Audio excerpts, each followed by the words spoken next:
न जाने मैंने अगले जन्म में क्या गलत किया था जो इस जीवन में भगवान ने मेरे से मुंह मोड़ दिया। ये आवाज इस बेजुबान जीव के दिल की है जो हर समय आसमान की ओर देखकर भगवान से यही पूछता है और अपने मौत की दुआ करता है। थार के रेगिस्तान में, जहाँ रेत के विशाल समंदर के बीच जीवन की एक हल्की सी आहट भी उम्मीद जगाती है, वहाँ एक मासूम हिरन की जिंदगी अब सिर्फ दर्द और अंधेरे की सिसकियों में सिमट गई है। ये नन्हा बेजुबान हिरन, जिसकी आंखों में कभी सुनहरे सूरज की चमक और हरे भरे खेतों का सपना झलकता था, आज आगे पड़े खाने को देखने को भी तरसता है। अंधापन उसका पहला अभिशाप बना और अब मानसिक पीड़ा ने उसे इस कदर तोड़ दिया है कि वह हर सांस के साथ बस मृत्यु की प्रतीक्षा करता है।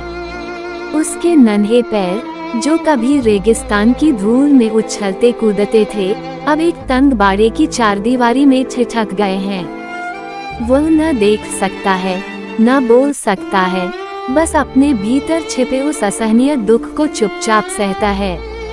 वन विभाग की टीम ने इसे पहाड़ों से बचाकर अपनी शरण में तो ले लिया, पर उसकी आत्मा को कैद से आजाद करने का कोई रास्ता उनके पास भी नहीं। खुले जंगल में इसे छोड़ना मतलब शिकारियों के सामने परोस देना होगा या आवारा कुत्तों की भूख का निवाला बनाकर उन्हें दे देना होगा। और इसलिए मजबूरी में इसे उस बाड़े में रखा गया, जहां न हवा की आजादी है, न आसमान की विशालता। कभी ये हिरन रेगिस्तान की शान हुआ करता था। उसकी मासूम आंखें और चंचल हरकतें देख हर दिल में खुशी की लहर दौड़ जाती थी। पर आज वही आंखें सूनी हैं और उसका तन मन एक ऐसी जेल में कैद है जहां से निकलने की कोई राह नहीं। शायद वह हर पल अपने मौन सवालों से आकाश को घूरता हो, ये कैसी सजा है जो मुझे बिना गुनाह के मिली? क्या मेरा जन्म ही इस दुख को भोगने के लिए हुआ था?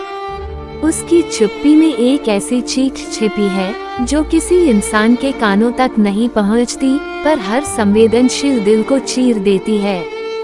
वन विभाग की देखभाल उसके शरीर को तो जिंदा रख सकती है, पर उसकी आत्मा हर पल मर रही है। वह बाड़े में भटकता है, शायद उस रोशनी को तलाशता है जो अब कभी नहीं मिलेगी। उसके कानों में हवा की सरसराहट और रेगिस्तान की आवाजें अब सिर्फ एक धुंधला सपना बनकर रह गई हैं। हर दिन, हर रात वह बस अपने अंत का इंतजार करता है, एक ऐसी मुक्ति जो उसे इस अंधेरे, इस दर्द और इस लाचारी से आजाद कर दे। यह मासूम हिरन अब सिर्फ एक जीव नहीं, बल्कि नियति की क्रूरता का प्रतीक बन गया है।